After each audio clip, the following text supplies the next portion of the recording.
Salam, mən sizə internetin yaranma tarixindən qısa danışmaq istəyirəm.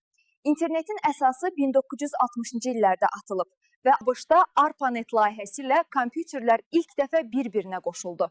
Bu, müasir internetin başlanğıcı oldu. 1990-cı illərdə Tim Berners-Lee World Wide Web-i yaratdı. Bu, insanların web səhifələrə daxil olmasına imkan verdi.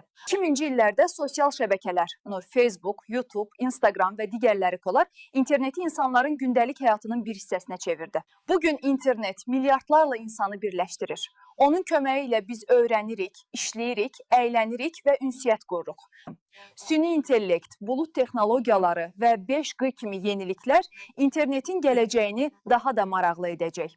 İnternet sadəcə texnologiya deyil, o, insanları bir araya gətirən qlobal körpüdür. Təşəkkür edirəm.